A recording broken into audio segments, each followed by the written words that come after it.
The deity at the center of the most popular religion in ancient Greece was the fertility goddess Demeter, who was one of Zeus's sisters in Greek mythology. And the story of how this religion began comes from the Homeric hymn to Demeter. Now, many people know the main plot of this hymn, which tells about how Hades kidnaps Demeter's daughter Persephone and takes her down to the underworld to be his bride.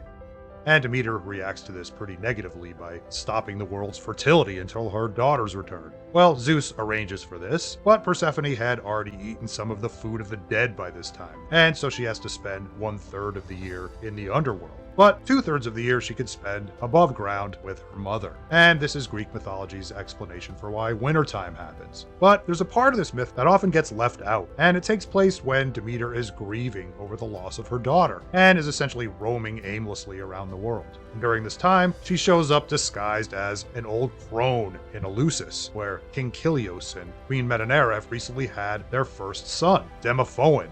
Well, Demeter in disguise ends up becoming this baby's nurse, and when she's alone with him, she decides to secretly feed him ambrosia, and at night she puts him in the fire as a purification ritual to make him like a god. She's grieving the loss of her immortal daughter, so she's sort of transferring that onto Demeter. Well, Queen Metanera catches her doing these rituals and freaks out, and one might think that Demeter would be understanding about the circumstances, but no, that's not the case. She reacts very negatively and throws the baby down. She curses Eleusis to war and demands that a temple be built for her to hide in. And this is where she stays until the deal with Persephone being able to return for 2/3 of the year comes about. But this temple in Eleusis remained afterwards, and it became the most visited religious site in the world, what is referred to as the Temple of the Mysteries. And the reason this religion was so popular was because it was open to almost everyone, men and women, local or foreign, free or slave. The only conditions were that you had never committed murder,